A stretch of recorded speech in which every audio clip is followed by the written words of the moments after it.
Assalamualaikum warahmatullahi wabarakatuh. Alhamdulillah wassalatu wassalamu ala Rasulillah amma ba'd.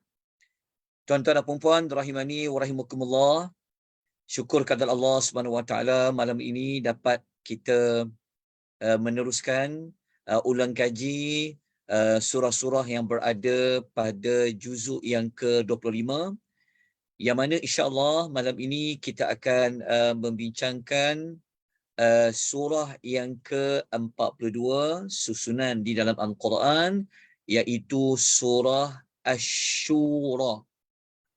Surah Asy-Syura mengandungi 53 ayat. Kesemua ayat-ayat ini berada pada juzuk yang ke-25. Jika kita ingin merujuk di dalam Al-Quran, 53 ayat ini boleh ditemukan pada muka surat 483 sehingga muka surat 489. Baik, apa makna Asy-Syura? Asy-Syura membawa maksud adalah mesyuarat. Kita telah gunakan dalam bahasa pertuturan kita, selalu kita sebut mesyuarat. Mesyuarat tu daripada perkataan asyura, mesyuarah. Bahasa Inggeris panggil meeting lah. Jadi malam ni kita nak buat ulang kaji surah mesyuarat. Menariknya Al-Quran ni sampaikan isu-isu yang biasa kita lalui, isu berbincang-bincang, buat mesyuarat ni, Allah jadikan ia sebagai nama surah. Mesti ada sesuatu pada mesyuarat itu. Apa yang Allah nak kita ambil ilmu, ataupun apa sebenarnya yang Allah nak kita kaji tentang mesyuarat. Okey. Kita jelaskan terlebih dahulu tentang surah ini dinamakan mesyuarat kerana memang dalam ayat-ayat surah Asy-Syura ni ada satu perintah daripada Allah untuk kita bermesyuarat dalam urusan keduniaan. Okey, kita ni berlainan cara fikir. Ada orang fikir cara A, ada orang fikir cara B, ada orang fikir yang tersurat, ada orang dia boleh fikir yang tersirat. Maka untuk menggabungkan kesemua pendapat, untuk menggabungkan kesemua idea, maka Allah memerintahkan kepada orang beriman supaya dalam bab-bab keduniaan bawalah berbincang. Okay. Di manakah ayat yang Allah ada menyebut tentang mesyuarat ini? Ayat yang kita akan temukan ia berada pada ayat nombor 38. Kali ni surah Syura ni dia tak macam surah-surah yang sebelumnya. Nak cari nama surah, kalimah bagi nama surah itu, perkataan itu ada pada awal-awal surah. Tetapi surah Syura ini kita akan temukan ia pada penghujung bagi surah Asy-Syura. Kenapa penghujung? Kerana surah Asy-Syura ada 53 ayat. Jadi ayat yang ke-38 kita menemukan Allah Subhanahu wa taala menyebut tentang perkataan syura. Okey, pentingnya syura ni kita akan tengok dia punya pentingnya Asy-Syura ni bukan sekadar ia menjadi kepada nama surah tu. Tetapi kedudukan penyebutan syura tu Allah sebut berada di dalam dua rukun Islam. Okay, kita tengok ayat nombor 38 kalau kita nak tahu apa dua rukun Islam tu. A'udzubillahi minasyaitonirrajim. Walladzina istajabu lirabbihim wa aqamus salah wa amruhum syura bainahum wa mimma razaqnahum yunfikun. Okey, cari ayat nombor 38 surah Asy-Syura, kita akan dapati Allah sebut begini. dan orang yang menerima perintah Tuhan mereka. Okey, mereka ni juga mengerjakan salat, mendirikan salat dengan sebenar-benar salat.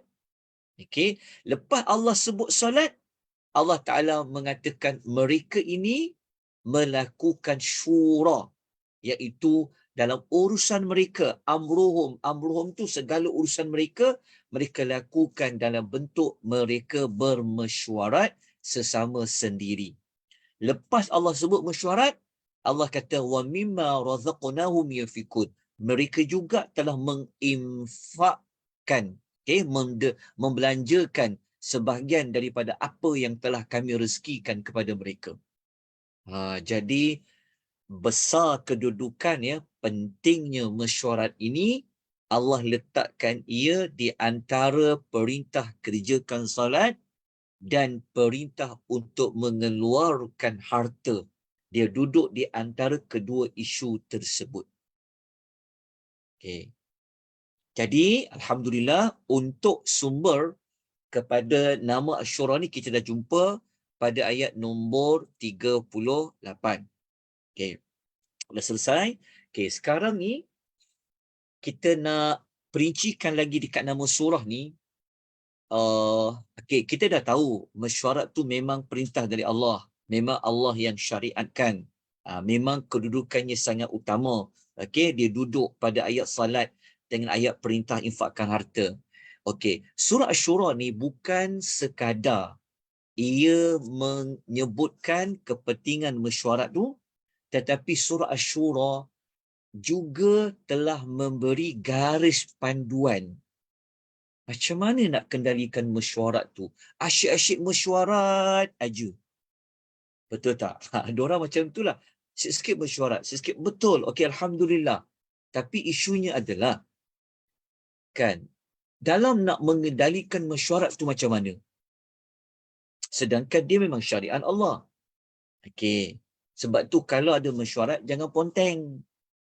Kalau pemerintah pula, mereka buat mesyuarat kat mana? Pemerintah dia buat mesyuarat kat mana, tuan-tuan dan puan? Sidang parlimen tu, itulah mesyuarat. Sidang DUN, itulah mesyuarat. Kita nampak kan betapa besarnya nilai perbincangan mesyuarat di dalam parlimen, di dalam DUN. Tapi ada yang ponteng. Tapi ada yang jadi macam duk bergaduh, maki sini, maki sana. Betul tak? Kita akan nampak dengan depan mata kita. Jadi kita mintalah kepada ahli-ahli parlimen semua, tak usahlah bergaduh, berlapang dada lah. Tak kira lah engkau kerajaan ke, engkau pembangkang ke. Okey, jangan cemari. Okey, syariat Allah perintahkan buat perbincangan syura tu. Jadi kita minta nanti kepada ahli parlimen ni, mungkin ahli parlimen ni kita kena buat tazkirah lah kat dia orang ni. Mungkin kita kena buat mereka satu sesi membedah surah Asyura 53 ayat. Sebab apa tau? Sebab dalam surah Asyura saya bawa tiga garis panduan, ya. Kalau nak melaksanakan mesyuarat ni kena apa? Okey, tengok ayat nombor 10. Dan tengok ayat nombor 10 surah Asyura, Allah Ta'ala kata apa? Kalau korang ni dah macam pendapat dah macam berbeza sangat, maka Allah Ta'ala kata apa? Kembalikan perkara itu kepada Allah. Ini kalau isu yang ada rujukan lah. Tengok Tuhan kata apa? وَمَا اخْتَلَفْتُمْ فِيهِ مِنْ شَيْءٍ فَحُكْمُهُ إِلَى اللَّهِ. Allah kata, kembali kepadanya jika berlaku sebarang perselisihan. Okey, maksudnya kena jadi jalan tengah. Okey, nampak itu garis panduan yang pertama. Garis panduan yang kedua, ayat nombor 15. Allah Ta'ala kata apa? Kalau nak buat mesyuarat ni, Tuhan kata apa? وَلَا تَتِّبِعْ أَهْوَاءَهُمْ. Jangan ikut hawa nafsu. Kenalah rasional. Kenalah hati terbuka. Jangan bias. Jadi, jangan ikut hawa nafsu. Allah dah cakap ayat nombor 15. Dan satu lagi garis panduan, kalau nak laksanakan mesyuarat, Allah Ta'ala kata apa? Menekankan keadilan. Kena adil lah, kena jujur lah, kena kata lah. sekalipun ia pada pihak pembangkang. Maka kerajaan, kalau pembangkang tersebut betul, terima. Jangan pula mempelikihkan dan sebagainya, sebab Allah sebut pada ayat nombor 15. Wa umirtu li'a'dila bainakum. Aku perintahkan supaya ditegakkan keadilan di kalangan kamu. Ini garis panduan dari Allah. Al-Quran ni. Bukan kita yang buat sesuka hati garis panduan tu. Tapi ia ditegaskan oleh Allah di dalam Al-Quran, dalam surah Asy-Syura. Jadi janganlah ambil main-main kalau sesi mesyuarat. Orang minta pandangan, kita tak ambil peduli. Kadang-kadang kalau di pejabat-pejabat, kadang-kadang ponteng tak nak datang, datang juga mesyuarat tapi tengok handphone, tak nak bagi perhatian perbincangan apa, kan, betul tak?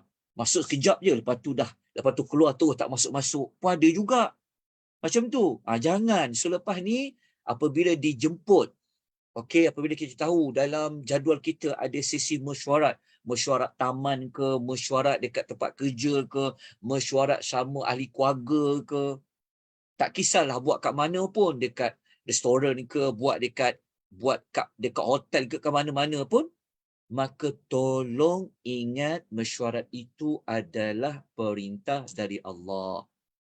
Tengok surah Syura supaya apa yang kita telah bincangkan itu melahirkan keberkatan. Jadi ada 3 ciri yang Allah sebut dalam surah Asy-Syura untuk apa? Untuk apa ni? Untuk apa? Untuk melaksanakan mesyuarat dengan lebih apa ni? Dengan lebih berkesan. Okey, hebatnya Al-Quran, hebatnya Islam. Sampaikan urusan keduniaan pun ada garis panduan. Iya. Baik, tuan-tuan dan puan-puan rahimani wa rahimakumullah, kalau nak gali lagi, nak keluarkan lagi beberapa garis panduan dekat surah Syura ni, kalau kita belajar tadabbur surah Syura saja, kita boleh keluarkan. Ada banyak maklumat yang Tuhan bagikan kepada kita macam mana nak melaksanakan sesi mesyuarat. Jadi alhamdulillah, dalam tempoh 15 minit ni kita dah selesai nama surah di mana sumber rujukan ada menyebut tentang Asy-Syura, dan kita sebutlah beberapa contoh bagaimana mengendalikan mesyuarat yang Allah sebut dalam surah yang ke-42 surah Asy-Syura. Baik, sekarang kita nak bincangkan pula tentang apakah tujuan bagi surah Asy-Syura, apa maqsad surahnya, apa objektif surah Asy-Syura. Surah Asy-Syura ni surah yang menyeru kepada kita semua supaya beriman, okey, dan menerima semua syariat Allah Subhanahu wa taala. Okey, mudah je. Surah Asy-Syura ni surah yang Allah memberitahu apa saja yang telah Allah syariatkan, terima, buat, ikut, kata Allah. Allah syariatkan apa? Buat. Kalau Tuhan kata salat, salat. Itu syariat salat.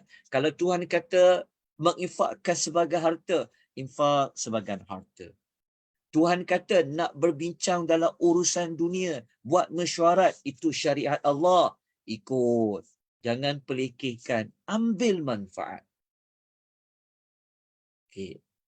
Kemudian, tuan-tuan, saya nak tunjukkan lagi, nak kukuhkan lagi bahawa tujuan surah-surah ni Allah nak kata kepada kita, terima dengan hati terbuka, dengan hati yang lapang apa jua syariat Allah. Ni kita ni nak masuk bulan Ramadan, Allah perintah kita puasa. Kita puasa terima dengan hati yang terbuka. Begitu. Jadi contoh syariat Allah dalam surah Asy-Syura adalah pada sisi mesyuarat tu. Baik, tuan-tuan dan puan-puan, kita tengok satu lagi tujuan surah Asy-Syura, tapi lebih kurang sama, tapi saya nak bawa dalam rujukan lain. Okey, dalam kitab Ma'alimus Suwar mengatakan tujuan surah Syura ni adalah Allah nak menjelaskan kesempurnaan syariat dia. Betul lah, samalah macam yang tadi tu. Dah tahu syariat itu datang dari Allah, maka wajib untuk kita ikut syariat tu. Dan Allah menegah kepada kita jangan menyalahi syariat itu. Samalah seperti yang pertama tadi. Okey, terima semua yang Allah telah syariatkan. Apa yang Allah datangkan, ia datang dari Allah, buat. Jangan tak buat. Jangan pandang rendah. Itu adalah surah Syura. Antara contoh syariat Allah adalah pada meletakkan arahan melakukan mesyuarat. Baik, tuan-tuan, saya nak tunjukkan beberapa contoh ayat dalam surah Asy-Syura yang ayat-ayat ini ia ada berkaitan dengan tujuan surah Asy-Syura. Okey, kita ambil contoh ayat ya. Dalam surah Syura ni, satu-satunya surah yang mengulangi sebanyak 2 kali perkataan syariat. Tahu tak apa syariat ni apa? Tahu tak syariat? Syariat ni sesuatu yang Allah telah perintahkan. Memang Allah buat ia. Contoh kalau macam nak solat, Allah perintahkan syariat apa? Adanya azan. Betul tak? Itu syariat tu. Mesti ada sebab. Kenapa kalau dah masuk waktu solat, kena azan. Kena azan. Itu syariat. Allah ni, dia takkan syariatkan sesuatu kalau ia tak ada faedah. Kan Allah tu kan Maha Al-Hakim. Dia Maha Hikmah. Dia ciptakan kita. Dia tahu kita perlu apa. Ingat tak kita belajar surah Fussilat? Kita belajar surah Fussilat kan, ulang kaji kan? Kan Allah bagi tahu bahawa Allah ni, dia tahu manusia ni perlu apa dekat bumi tu yang dicipta tu dalam tempoh 4 hari tu. Bumi tu cipta gunung ganang, cipta apa yang diperlukan oleh manusia. Baik, tuan-tuan. Ada 2 kali ya dalam surah Asy-Syura ni, Allah mengulangi perkataan syara'a, syara'a. Shin, ra'in. Syara'a ni maksudnya apa? Yang telah disyariatkan. Allah ulang 2 kali yang tak ada pada surah lain. Allah Ta'ala gunakan perkataan yang telah disyariatkan, yang telah disyariatkan tu pada ayat 13 dengan ayat nombor 21. Ayat 13 dengan ayat nombor 21, 2 kali Allah sebut kalimah syara'a. Allah telah mensyariatkan untuk kamu dalam urusan agama kamu, dalam urusan dunia kamu. Okey, jadi kena tengok satu lagi lah pada ayat yang lain. Jadi jangan buat main-main ya syariat Allah ni. Jangan.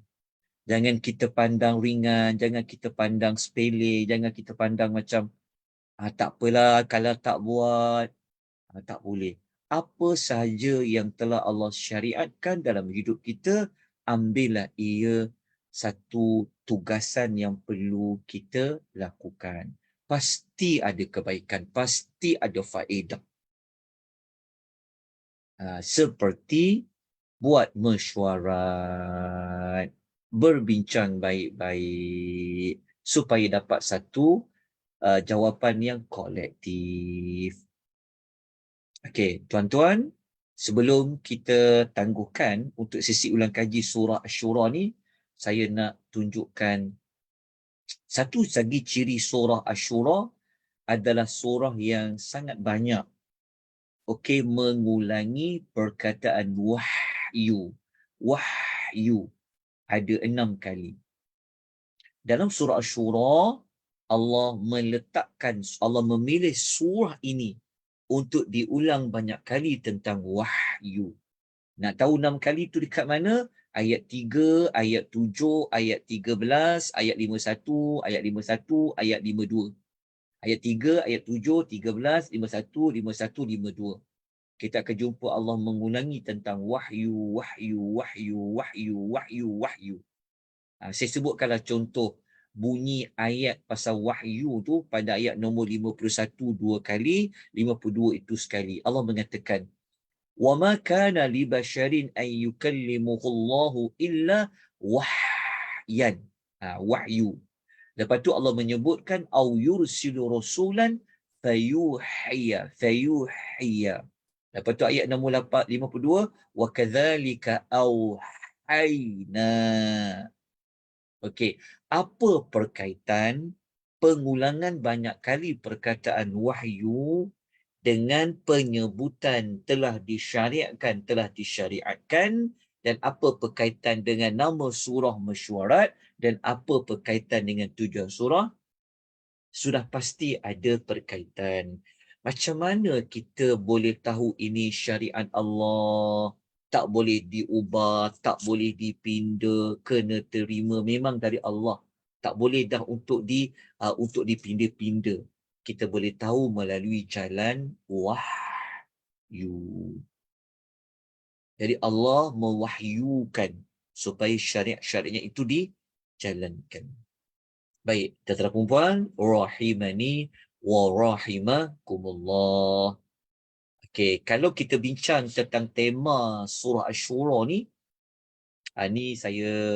ini ada setengah para ulama dia bincang surah Asy-Syura ni dari sudut angle kebaikan Asy-Syura itulah.